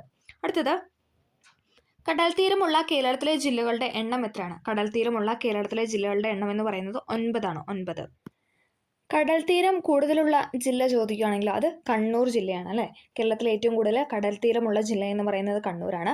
ഏറ്റവും കുറവാണെങ്കിലും അത് കൊല്ലം ജില്ലയിലാണ്. ഓക്കെ, കടൽ തീരം ഏറ്റവും കുറവുള്ള ജില്ലയാണ് കൊല്ലം എന്ന് പറയുന്നത്. കടൽ തീരമുള്ളതിൽ വലിയ ജില്ല, ഇനി കടൽ തീരമുള്ളതിൽ വലിയ ജില്ല ചോദിക്കുകയാണെങ്കിൽ അത് മലപ്പുറവും, കടൽ തീരമുള്ളതിൽ ചെറിയ ജില്ല ചോദിക്കുകയാണെങ്കിൽ അത് ആലപ്പുഴയുമാണ്. ഓക്കെ, ഇമ്പോർട്ടൻ്റ് ആണ്. കടൽ തീരം കൂടുതലുള്ള ജില്ല കണ്ണൂർ, കുറവുള്ള ജില്ല കൊല്ലം. ഇനി കടൽ തീരമുള്ളതിൽ വലിയ ജില്ല ചോദിക്കുകയാണെങ്കിൽ അത് മലപ്പുറവും, കടൽ തീരമുള്ളതിൽ ചെറിയ ജില്ലയാണെങ്കിൽ അത് ആലപ്പുഴയുമാണ്. അടുത്തത്, ഇന്ത്യയിലെ ഏറ്റവും വലിയ പീഠഭൂമി ഏതാണ്? ഇന്ത്യയിലെ ഏറ്റവും വലിയ പീഠഭൂമി എന്ന് പറയുന്നത് ഓപ്ഷൻ സി ഡെക്കാൻ പീഠഭൂമിയാണ്. ഡെക്കാൻ പീഠഭൂമിയാണ് ഇന്ത്യയിലെ ഏറ്റവും വലിയ പീഠഭൂമി എന്ന് പറയുന്നത്. ഡെക്കാൻ പീഠഭൂമി ഒരു ലാവ പീഠഭൂമിയാണ്. ഡെക്കാൻ പീഠഭൂമി എന്ന് പറയുന്ന ഒരു ലാവ പീഠഭൂമിയാണ്. ഉപദ്വീപ പീഠഭൂമിയുടെ തെക്കുഭാഗമായ ഡെക്കാൻ പീഠഭൂമിയുടെ മിക്ക പ്രദേശങ്ങളും അനേകം വർഷങ്ങൾക്ക് മുമ്പ് ലാവ ഒഴുകിപ്പരന്ന് തണുത്തുറഞ്ഞ് ഉണ്ടായതാണ്. അതുകൊണ്ടാണ് ലാവ പീഠഭൂമി എന്ന് പറയുന്നത്. ഉപദ്വീപ പീഠഭൂമിയുടെ തെക്കുഭാഗമായ ഡെക്കാൻ പീഠഭൂമിയുടെ മിക്ക പ്രദേശങ്ങളും അനേകം വർഷങ്ങൾക്ക് മുമ്പ് ലാവ ഒഴുകിപ്പരന്ന് തണുത്തുറഞ്ഞുണ്ടായതുകൊണ്ടാണ് ഡെക്കാൻ പീഠഭൂമി ഒരു ലാവ പീഠഭൂമി എന്ന് പറയുന്നത്. ഓക്കെ, ഡെക്കാൻ പീഠഭൂമിയുടെ ആകൃതി ചോദിച്ചാൽ അത് ത്രികോണ ആകൃതിയിലാണ്. ത്രികോണ ആകൃതിയിലാണ് ഡെക്കാൻ പീഠഭൂമിയുടെ ആകൃതി അല്ലെങ്കിൽ ഷേപ്പ് എന്ന് പറയുന്നത്. അടുത്തത്, പ്രസിദ്ധമായ ശബരിഗിരി ജലവൈദ്യുത പദ്ധതി ഏത് നദിയിലാണെന്നാണ് ചോദിക്കുന്നത്. പ്രസിദ്ധമായ ശബരിഗിരി ജലവൈദ്യുത പദ്ധതി എന്ന് പറയുന്നത് പമ്പാ നദിയിലാണ്. ഓപ്ഷൻ ഡി, പമ്പാ നദിയിലാണ് പ്രസിദ്ധമായ ശബരിഗിരി ജലവൈദ്യുത പദ്ധതി എന്ന് പറയുന്നത്. മാരാമൺ കൺവെൻഷൻ, ചെറുകോൽപ്പുഴ ഹിന്ദു മഹാസമ്മേളനം എന്നിവ നടക്കുന്നത് പമ്പാ നദിയുടെ തീരത്ത് വെച്ചിട്ടാണ്. പിവൈക്കുവാണേ. മാരാമൺ കൺവെൻഷൻ, ചെറുകോൽപ്പുഴ ഹിന്ദു മഹാസമ്മേളനം എന്നിവയൊക്കെ നടക്കുന്നത് പമ്പാ നദിയുടെ തീരത്താണ്. ഏഷ്യയിലെ ഏറ്റവും വലിയ ക്രിസ്തുമത സമ്മേളനമാണ് മാരാമൺ കൺവെൻഷൻ എന്ന് പറയുന്നത്. ഏഷ്യയിലെ ഏറ്റവും വലിയ ക്രിസ്തുമത സമ്മേളനമാണ് ഇത് മാരാമൺ കൺവെൻഷൻ എന്ന് പറയുന്നത്. അച്ഛൻ കോവിലാർ പമ്പാ നദിയുമായി ചേരുന്ന സ്ഥലമാണ് വീയപുരം എന്ന് പറയുന്നത്. പിവൈക്കുവാണ്. അച്ഛൻ കോവിലാറ് പമ്പാ നദിയുമായിട്ട് ചേരുന്ന സ്ഥലമാണ് വീയപുരം എന്ന് പറയുന്നത്. പമ്പാ നദിയുടെ പതനസ്ഥാനം വേമ്പനാട്ട് കായലിലാണ്. പമ്പാ നദിയുടെ പതനസ്ഥാനം എന്ന് പറയുന്നത് വേമ്പനാട്ട് കായലിലാണ്. പമ്പയുടെ ദാനം എന്നറിയപ്പെടുന്നത് അത് കുട്ടനാടാണ് അല്ലേ. പിവൈക്കുവാണ്. പമ്പയുടെ ദാനം എന്നറിയപ്പെടുന്നത് കുട്ടനാടാണ്. പ്രാചീന കാലത്ത് ബാരിസ് എന്നറിയപ്പെടുന്ന നദിയാണ് പമ്പ എന്ന് പറയുന്നത്. പ്രാചീന കാലത്ത് ബാരിസ് എന്ന് വിളിക്കപ്പെട്ടിരിക്കുന്ന അല്ലെങ്കിൽ എന്നറിയപ്പെട്ടിരിക്കുന്ന നദി ചോദിച്ചാൽ അത് പമ്പ നദിയാണ്. പമ്പാ നദിയുടെ നീളം ചോദിച്ചാൽ അത് 176 കിലോമീറ്ററാണ്. 176 കിലോമീറ്ററാണ് പമ്പാ നദിയുടെ നീളമെന്ന് പറയുന്നത്. കേരളത്തിലെ ഏറ്റവും നീളം കൂടിയ 3ാമത്തെ നദിയാണ് അല്ലേ. ഓക്കെ, പെരിയാറ്, ഭാരതപ്പുഴ, പമ്പ, അങ്ങനെ കേരളത്തിലെ ഏറ്റവും നീളം കൂടിയ 3ാമത്തെ നദിയാണ് പമ്പ എന്ന് പറയുന്നത്. 176 കിലോമീറ്ററാണ് നീളമെന്ന് പറയുന്നത്. ഇനി ഉത്ഭവസ്ഥാനം ചോദിച്ചാൽ അത് ഇടുക്കി ജില്ലയിലെ പീരുമേട്ടിൽ പശ്ചിമഘട്ടത്തിന്റെ ഭാഗമായ പുളിച്ചിമലയിലാണ്. ഓക്കെ, പുളിച്ചിമലയിലാണ് പമ്പാ നദിയുടെ ഉത്ഭവം എന്ന് പറയുന്നത്. ഇടുക്കി ജില്ലയിലെ പീരുമേട്ടിൽ പശ്ചിമഘട്ടത്തിന്റെ ഭാഗമായ പുളിച്ചിമലയിലാണ് പമ്പാ നദിയുടെ ഉത്ഭവം എന്ന് പറയുന്നത്. ഓക്കെ, അടുത്തത്, ഇന്ത്യയുടെ തെക്കേ അറ്റമായി കണക്കാക്കുന്നത് താഴെ തന്നിട്ടുള്ളതിൽ ഏതാണെന്നാണ് ചോദിച്ചിരിക്കുന്നത്. തെക്കേ അറ്റമായിട്ട് ഏതാണ്? ഓപ്ഷൻ സി ആണ്, ഇന്ദിര പോയിന്റ് ആണ് അല്ലേ. ഇനി വടക്കേ അറ്റമാണെങ്കിൽ ചോദിക്കുന്നത് അത് ഇന്ദിര കോളായിരിക്കും അല്ലേ. ഇന്ദിര കോളാണ് വടക്കേ അറ്റം എന്ന് പറയുന്നത്. ഇന്ത്യയുടെ തെക്കേ അറ്റമായിട്ട് കണക്കാക്കുന്നത് ഇന്ദിര പോയിന്റിനാണ്. ഇന്ദിര പോയിന്റ്. കേരളത്തിലെ ഏറ്റവും ചെറിയ ജില്ലയാണ് ഏത്? ഓപ്ഷൻ ഡി, ആലപ്പുഴ എന്ന് പറയുന്നത്. കേരളത്തിലെ ഏറ്റവും ചെറിയ ജില്ലയാണ് ആലപ്പുഴ. ഇനി വലുതാണ് ചോദിക്കുകയെങ്കിൽ അത് ഇടുക്കി ജില്ലയാണ് അല്ലേ. വലുതാണ് ചോദിക്കുകയെങ്കിൽ അത് ഇടുക്കി ജില്ലയിലാണ്. ഇനി ചെറുതാണ് ചോദിച്ചിരിക്കുന്നത് ആലപ്പുഴ ജില്ലയാണ്. അടുത്തത്, നെഹ്റു ട്രോഫി വള്ളംകളി ഏത് കായലിലാണ് നടക്കുന്നത്? ഏതാണ്? ഓപ്ഷൻ സി പുന്നമട കായലിലാണ്. നെഹ്റു ട്രോഫി വള്ളംകളി നടക്കുന്നത് പുന്നമട കായലിലാണ്. പ്രസിഡൻസ് ട്രോഫി വള്ളംകളി നടക്കുന്നതോ അത് അഷ്ടമുടി കായലിലാണ്. പ്രസിഡൻസ് ട്രോഫി വള്ളംകളി നടക്കുന്നത് അഷ്ടമുടി കായലിൽ. നെഹ്റു ട്രോഫി വള്ളംകളി നടക്കുന്നത് പുന്നമട കായലിലാണ്. അയ്യങ്കാളി ട്രോഫി വള്ളംകളി നടക്കുന്നത് വെള്ളായണി കായലിലാണ്. അയ്യങ്കാളി ട്രോഫി വള്ളംകളി നടക്കുന്നത് അത് വെള്ളായണി കായലിലാണ്. അതും കൂടെ ഒന്ന് ഓർത്തിരിക്കാം. അടുത്തത് കേരളത്തിലെ ഗ്രാമപഞ്ചായത്തുകളുടെ എണ്ണം എത്രയാണ്? കേരളത്തിലെ ഗ്രാമപഞ്ചായത്തുകളുടെ എണ്ണം എന്ന് പറയുന്നത് 941 ഓപ്ഷൻ ബി 941 ഗ്രാമപഞ്ചായത്താണ് കേരളത്തിൽ ഉള്ളത്. കേരളത്തിലെ നിയമസഭാ മണ്ഡലങ്ങളുടെ എണ്ണം ചോദിച്ചാൽ അത് 140 കേരളത്തിൽ 140 നിയമസഭാ മണ്ഡലങ്ങളാണ് ഉള്ളത്. ഇനി നിയമസഭയിലെ പട്ടിക വർഗ സംവരണ മണ്ഡലങ്ങൾ ചോദിച്ചാലോ അത് 2 ഓക്കെ. പട്ടിക വർഗ സംവരണ മണ്ഡലം ചോദിച്ചാൽ അത് 2. പട്ടിക ജാതി ചോദിച്ചാൽ അത് 14 ഓക്കെ. കേരളത്തിൽ 140 നിയമസഭാ മണ്ഡലങ്ങളുണ്ട്. അതിൽ പട്ടിക ജാതി ചോദിക്കുകയാണെങ്കിൽ അത് 14. ഈ 140ൻ്റെ 14 എടുത്ത് കണക്ട് ചെയ്യുക. ഓക്കെ. പട്ടിക ജാതി 14. പട്ടിക വർഗം ചോദിച്ചാൽ അത് 2. പട്ടിക വർഗം 2. ലോക്സഭാ മണ്ഡലങ്ങളോ അത് 20. ലോക്സഭ കേരളത്തിലെ ലോക്സഭാ മണ്ഡലങ്ങളുടെ എണ്ണം എന്ന് പറയുന്നത് 20 മണ്ഡലങ്ങളാണ്. ഓക്കെ. അതിൽ എത്ര സംവരണ മണ്ഡലം ഉണ്ടെന്ന് വെച്ചാൽ അതും 2 തന്നെയാണ്. ഓക്കെ. ലോകസഭയിലെ സംവരണ മണ്ഡലങ്ങളുടെ എണ്ണം കേരളത്തിൽ എത്ര എണ്ണം ഉണ്ടെന്ന് വെച്ചാൽ അത് 2. ഇനി രാജ്യസഭാ മണ്ഡലങ്ങൾ ചോദിക്കുകയാണെങ്കിൽ അത് 9. 9 രാജ്യസഭാ മണ്ഡലങ്ങളാണ് കേരളത്തിൽ നിലവിലുള്ളത്. ഓക്കെ. 9 രാജ്യസഭാ മണ്ഡലങ്ങൾ. താലൂക്കുകളുടെ എണ്ണം എന്ന് പറയുന്നത് 78. 78 താലൂക്കാണ് കേരളത്തിൽ ഉള്ളത്. ഓക്കെ. 78 താലൂക്ക്. ഇനി മുനിസിപ്പാലിറ്റി ആണെങ്കിലും അത് നേരെ തിരിച്ചിടുക. 87. മുനിസിപ്പാലിറ്റികളുടെ എണ്ണമാണ് ചോദിക്കുകയെങ്കിൽ അത് 87. ഓക്കെ. താലൂക്കുകളുടെ എണ്ണം എന്ന് പറയുന്നത് 78. മുനിസിപ്പാലിറ്റികൾ എത്ര എണ്ണം ഉണ്ടെന്ന് ചോദിച്ചാൽ അത് 87. കോർപ്പറേഷൻ എത്രയുണ്ട്? അത് 6 എണ്ണമാണ് അല്ലേ. കേരളത്തിൽ 6 കോർപ്പറേഷനാണ് ഉള്ളത്. എത്ര ജില്ലാ പഞ്ചായത്ത് ഉണ്ടെന്ന് ചോദിച്ചാൽ നമുക്ക് 14 ജില്ലകളാണല്ലേ. അപ്പോൾ 14 ജില്ലാ പഞ്ചായത്താണോ ഉള്ളത്. ഓക്കെ. 14 ജില്ലാ പഞ്ചായത്താണ് കേരളത്തിലുള്ളത്. ഓക്കെ. ബ്ലോക്ക് പഞ്ചായത്ത് 152. അതങ്ങനെ ചോദിച്ച് കണ്ടിട്ടില്ല. ഓക്കെ. ഗ്രാമപഞ്ചായത്ത് നമ്മൾ പറഞ്ഞു 941. ഓക്കെ. അപ്പം നിയമസഭാ മണ്ഡലങ്ങൾ എന്ന് പറയുന്നത് 140. 14 പട്ടികജാതി സംവരണ നിയമസഭാ മണ്ഡലങ്ങളുണ്ട്. പട്ടികവർഗ സംവരണ മണ്ഡലം ചോദിച്ചാൽ അത് 2. നിയമസഭയിലെ പട്ടികവർഗ സംവരണ മണ്ഡലം 2. ലോക്സഭാ മണ്ഡലം 20. 20 ലോക്സഭാ മണ്ഡലങ്ങളുണ്ട്. അതിൽ എത്ര സംവരണം ഉണ്ടെന്ന് വെച്ചാൽ അതും 2 തന്നെയാണ്. ഓക്കെ. അടുത്ത നമ്മൾ പറഞ്ഞ ഏതായിരുന്നു? ലോക്സഭ 20. അതിൽ സംവരണ മണ്ഡലം 2. ദെൻ താലൂക്ക് 78 ഉള്ളത്. മുനിസിപ്പാലിറ്റി 87. 78 താലൂക്കും 87 മുനിസിപ്പാലിറ്റി ഉണ്ട്. 941 ഗ്രാമപഞ്ചായത്ത് ഉണ്ട്. 14 ജില്ലാ പഞ്ചായത്ത് ഉണ്ട്. ഇത്രയും കാര്യങ്ങളാണ് നമുക്ക് ഈ ഒരു ക്വസ്റ്റിനുമായിട്ട് ബന്ധപ്പെട്ട് പറയാനുള്ളത്. ഓക്കെ. ആ ഒരു കറക്റ്റ് എണ്ണമൊക്കെ ഒന്ന് പഠിച്ച് വെക്കാനായിട്ട് ശ്രമിക്കുക. അപ്പോൾ നമ്മൾ ഇന്ന് ഇത്രയും പോയിന്റ്സാണ് ഇവിടെ ഡിസ്കസ് ചെയ്യുന്നത്. മാക്സിമം റിലേറ്റഡ് ഫാക്റ്റ് പറഞ്ഞു തന്നെയാണ് നമ്മൾ പോയത്. അതോടൊപ്പം പ്രീവിയസ് ഇയർ ക്വസ്റ്റ്യൻ PYQ ആയിട്ട് ചോദിച്ച ക്വസ്റ്റ്യൻസ് നമ്മൾ ആഡ് ഓൺ ചെയ്ത് ഈ ക്വസ്റ്റ്യൻ ഓരോ ക്വസ്റ്റ്യനായിട്ട് ബന്ധപ്പെട്ട് PYQ ആയിട്ട് ചോദിച്ചത് നമ്മൾ ആഡ് ഓൺ ചെയ്തിട്ടുണ്ട്. അപ്പോൾ എല്ലാവർക്കും വീഡിയോ ഹെൽപ്ഫുൾ ആയെന്ന് വിചാരിക്കുന്നു. ഹെൽപ്ഫുൾ ആയെങ്കിൽ ലൈക്ക് ചെയ്ത് സപ്പോർട്ട് ചെയ്യുക. അതോടൊപ്പം നിങ്ങൾ കമൻ്റ് ആയിട്ടും രേഖപ്പെടുത്തുക. ഓക്കെ. താങ്ക്